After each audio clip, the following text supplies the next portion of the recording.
Gálatas. Pablo, apóstol, no de parte de los hombres ni por mediación de hombre alguno, sino por Jesucristo y Dios Padre, que lo resucitó de entre los muertos, y todos los hermanos que conmigo están, a las iglesias de Galacia. Gracia a ustedes y paz de parte de Dios, nuestro Padre, y del Señor Jesucristo, que se entregó a sí mismo por nuestros pecados, para librarnos de este mundo perverso, según la voluntad de nuestro Dios y Padre, a quien sea la gloria por los siglos de los siglos. Amén. Me maravillo de que tan pronto hayan abandonado al que los llamó por la gracia de Cristo, para abrazar otro evangelio, no que sea otro, sino que hay algunos que los están turbando y quieren deformar el evangelio de Cristo. Pero aun cuando nosotros mismos o un ángel del cielo les anunciara un evangelio distinto del que les hemos anunciado, sea maldito. Como les tengo dicho, también ahora lo repito, si alguno les anuncia un evangelio distinto del que han recibido, sea maldito. ¿Por qué busco yo ahora el favor de los hombres o el de Dios? ¿O es que intento agradar a los hombres? Si todavía tratara de agradar a los hombres, ya no sería siervo de Cristo. Porque les hago saber, hermanos, que el evangelio anunciado por mí no es de orden humano, pues yo no lo recibí ni aprendí de hombre alguno, sino por revelación de Jesucristo. Pues han oído hablar de mi conducta anterior en el judaísmo, cuán encarnizadamente perseguía a la iglesia de Dios para destruirla, y cómo superaba en el judaísmo a muchos compatriotas de mi generación, aventajándoles en el celo por las tradiciones de mis padres. Mas, cuando aquel que me separó desde el seno de mi madre y me llamó por su gracia, tuvo a bien revelar en mí a su Hijo, para que lo anunciara entre los gentiles, al punto, sin pedir consejo a hombre alguno, ni subir a Jerusalén ante los apóstoles anteriores a mí, me fui a Arabia, de donde volví a Damasco. Luego, de allí a 3 años, subí a Jerusalén para conocer a Cefas y permanecí 15 días en su compañía. Y no vi a ningún otro apóstol, sino a Santiago, el hermano del Señor. Y en lo que les escribo, Dios me es testigo de que no miento. Más tarde me fui a las regiones de Siria y Cilicia. Personalmente no me conocían las iglesias de Cristo en Judea. Solamente habían oído decir, el que antes nos perseguía ahora anuncia la buena nueva de la fe que entonces quería destruir. Y glorificaban a Dios por mi causa. Luego, al cabo de 14 años, subí nuevamente a Jerusalén con Bernabé, llevando conmigo también a Tito. Subí movido por una revelación y les expuse a los notables en privado el evangelio que proclamo entre los gentiles para ver si corría o había corrido en vano. Pues bien, ni siquiera Tito que estaba conmigo, con ser griego, fue obligado a circuncidarse. Y esto a causa de los intrusos, los falsos hermanos que solapadamente se infiltraron para espiar la libertad que tenemos en Cristo Jesús, con el fin de reducirnos a esclavitud, a quienes ni por un instante cedimos, sometiéndonos, a fin de salvaguardar para ustedes la verdad del Evangelio. Y de parte de los que eran tenidos por notables, no importa lo que fuesen, Dios no mira la condición de los hombres, en todo caso, los notables nada nuevo me impusieron. Antes al contrario, viendo que me había sido confiada la evangelización de los incircuncisos, al igual que a Pedro la de los circuncisos, pues el que actuó en Pedro para hacer de él un apóstol de los circuncisos, actuó también en mí para hacerme apóstol de los gentiles, y reconociendo la gracia que me había sido concedida, Santiago, Cefas y Juan, que eran considerados como columnas, nos tendieron la mano en señal de comunión a mí y a Bernabé, para que nosotros fuéramos a los gentiles y ellos a los circuncisos. Solo nos pidieron que nos acordáramos de los pobres, cosa que he procurado cumplir. Mas, cuando vino Cefas a Antioquía, me enfrenté con él cara a cara, porque era censurable. Pues antes que llegaran algunos de parte de Santiago, comía en compañía de los gentiles, pero una vez que aquellos llegaron, empezó a evitarlos y apartarse de ellos por miedo a los circuncisos. Y los demás judíos disimularon como él, hasta el punto de que el mismo Bernabé se vio arrastrado a la simulación. Pero en cuanto vi que no procedían rectamente, conforme a la verdad del Evangelio, dije a Cefas en presencia de todos, si tú, siendo judío, vives como gentil y no como judío, ¿cómo obligas a los gentiles a vivir como judíos? Nosotros somos judíos de nacimiento y no gentiles pecadores. A pesar de todo, conscientes de que el hombre no se justifica por las obras de la ley sino por la fe en Jesucristo, también nosotros hemos creído en Cristo Jesús a fin de conseguir la justificación por la fe en Cristo, Y no por las obras de la ley, pues por las obras de la ley nadie será justificado. Ahora bien, si buscando nuestra justificación en Cristo, resulta que también nosotros somos pecadores, ¿está Cristo al servicio del pecado? De ningún modo. Pues si vuelvo a edificar lo que una vez destruí, a mí mismo me declaro transgresor. En efecto, yo por la ley he muerto a la ley, a fin de vivir para Dios, con Cristo estoy crucificado, y ya no vivo yo, sino que Cristo vive en mí. Esta vida en la carne, la vivo en la fe del Hijo de Dios que me amó y se entregó a sí mismo por mí. No anulo la gracia de Dios, pues si por la ley se obtuviera la justicia, habría muerto en vano Cristo. Gálatas insensatos. ¿Quién los ha fascinado a ustedes, a cuyos ojos ha sido presentado Jesucristo crucificado? Quiero saber de ustedes una sola cosa, ¿han recibido el Espíritu por las obras de la ley o por la fe en la predicación? ¿Tan insensatos son? Habiendo comenzado por el Espíritu, ¿terminan ahora en carne? ¿Han pasado en vano por tales experiencias? Pues bien en vano sería. El que les otorga el Espíritu y obra milagros entre ustedes, lo hace por las obras de la ley o por fe en la predicación. Así, Abraham creyó en Dios y le fue tenido en cuenta como justicia. Tengan, pues, entendido que los que creen, esos son los hijos de Abraham. La Escritura, previendo que Dios justificaría a los gentiles por la fe, anunció con antelación a Abraham esta buena nueva: en ti serán bendecidas todas las naciones. Así pues, los que creen son bendecidos con Abraham el creyente. Porque todos los que viven de las obras de la ley incurren en maldición. Pues dice la Escritura: maldito todo el que no se mantenga en la práctica de todos los preceptos escritos en el libro de la ley. Y que la ley no justifica a nadie ante Dios es cosa evidente, pues el justo vivirá por la fe, pero la ley no procede de la fe, antes bien quien practique sus preceptos, vivirá por ellos. Cristo nos rescató de la maldición de la ley, haciéndose él mismo maldición por nosotros, pues dice la Escritura: maldito el que cuelga de un madero. Y esto para que la bendición de Abraham llegara a los gentiles, en Cristo Jesús, y por la fe recibiéramos el Espíritu de la promesa. Hermanos, voy a explicarme al modo humano: aun entre los hombres, nadie anula ni añade nada a un testamento hecho en regla. Pues bien, las promesas fueron hechas a Abraham y a su descendencia. No dice, y a los descendientes, como si fueran muchos, sino a uno solo, a tu descendencia, es decir, a Cristo. Y digo yo: un testamento ya hecho por Dios en debida forma, no puede ser anulado por la ley, que llega 430 años más tarde, de tal modo que la promesa quede anulada. Pues si la herencia dependiera de la ley, ya no procedería de la promesa, y sin embargo, Dios otorgó a Abraham su favor en forma de promesa. Entonces, ¿para qué la ley?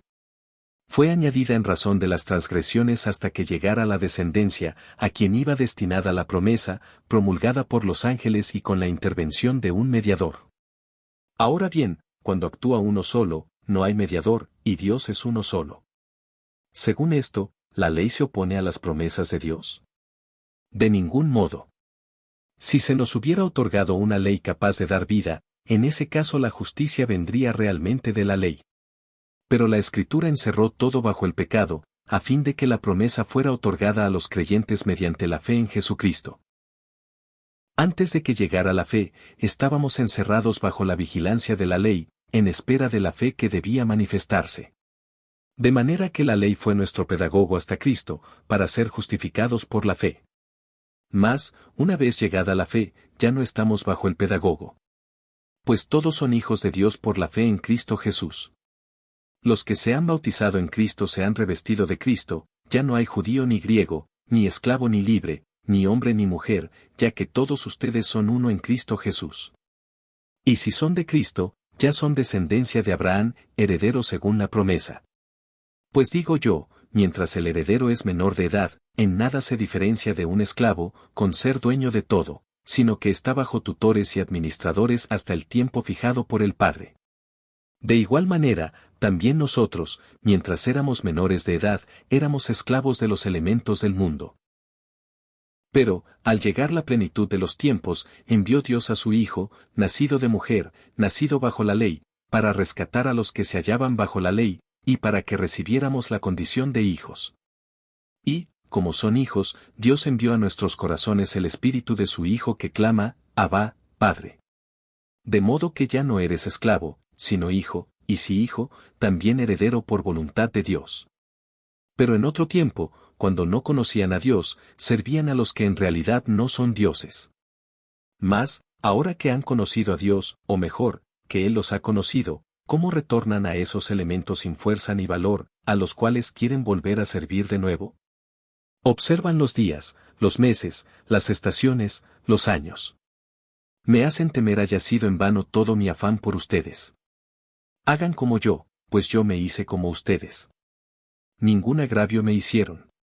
Pero bien saben que una enfermedad corporal me dio ocasión para evangelizarlos por primera vez. Y, no obstante la prueba que suponía para ustedes mi cuerpo, no me mostraron desprecio ni repulsa, sino que me recibieron como a un mensajero de Dios, como a Cristo Jesús. ¿Dónde está ahora la felicitación que se daban? Pues yo mismo puedo atestiguarles que ustedes se hubieran arrancado los ojos, de haber sido posible, para dármelos. ¿Es que me he vuelto enemigo de ustedes diciéndoles la verdad? Ese interés por ustedes no es bueno, quieren alejarlos de mí para que se interesen por ellos. Bien está ser objeto de interés para el bien, pero siempre, y no solo cuando yo estoy entre ustedes. Hijitos míos, por quienes sufro de nuevo dolores de parto, hasta ver a Cristo formado en ustedes. Quisiera hallarme ahora en medio de ustedes para poder acomodar el tono de mi voz, pues no sé cómo habérmelas con ustedes. Díganme ustedes, los que quieren estar sometidos a la ley, ¿no oyen lo que dice la ley? Pues está escrito que Abraham tuvo 2 hijos, uno de la esclava y otro de la libre. Pero el de la esclava nació según la naturaleza, el de la libre, en virtud de la promesa.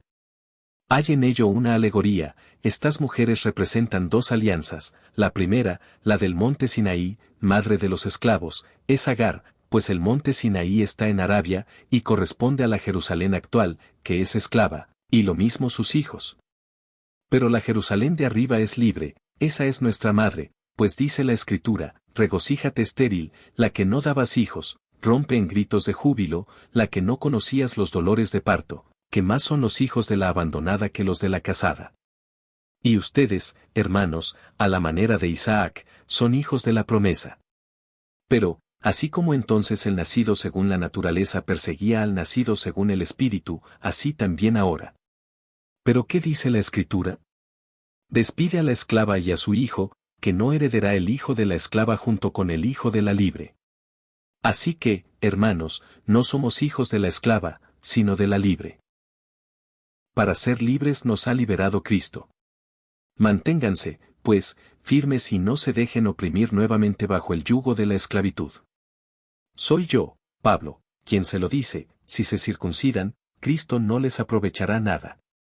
De nuevo declaro a todo hombre que se circuncida que queda obligado a practicar toda la ley. Han roto con Cristo todos cuantos buscan la justicia en la ley. Han caído en desgracia. En cuanto a nosotros por el Espíritu y la fe esperamos la justicia anhelada. Porque siendo de Cristo Jesús ni la circuncisión ni la incircuncisión tienen eficacia, sino la fe que actúa por la caridad. Corrían bien, ¿quién les puso obstáculos para que no siguieran la verdad? Semejante persuasión no proviene de aquel que los llama. Un poco de levadura hace fermentar toda la masa. Por mi parte, confío en el Señor que no cambiarán de actitud, pero el que los perturba, quien quiera que sea, cargará con su sentencia. En cuanto a mí, hermanos, si aún predico la circuncisión, ¿por qué soy perseguido? Pues se acabó ya el escándalo de la cruz. Ojalá que se mutilaran los que los perturban. Ustedes, hermanos, han sido llamados a la libertad, pero no tomen de esa libertad pretexto para la carne, antes al contrario, sírvanse unos a otros por amor. Pues toda la ley alcanza su plenitud en este solo precepto, amarás a tu prójimo como a ti mismo. Pero si se muerden y se devoran unos a otros, miren no vayan a destruirse mutuamente. Les digo esto, procedan según el Espíritu, y no den satisfacción a las apetencias de la carne. Pues la carne tiene apetencias contrarias al Espíritu, y el Espíritu contrarias a la carne, como que son entre sí tan opuestos, que no hacen lo que quieren. Pero, si son guiados por el Espíritu, no están bajo la ley. Ahora bien, las obras de la carne son conocidas. fornicación, impureza, libertinaje, idolatría, hechicería, odios, discordia, celos, iras, ambición, divisiones, disensiones, rivalidades, borracheras, comilonas y cosas semejantes, sobre las cuales les prevengo, como ya les previne, que quienes hacen tales cosas no heredarán el reino de Dios. En cambio el fruto del Espíritu es amor, alegría, paz, paciencia, afabilidad, bondad, fidelidad, modestia, dominio de sí, contra tales cosas no hay ley. Pues los que son de Cristo Jesús han crucificado la carne con sus pasiones y sus apetencias. Si vivimos por el Espíritu, sigamos también al Espíritu.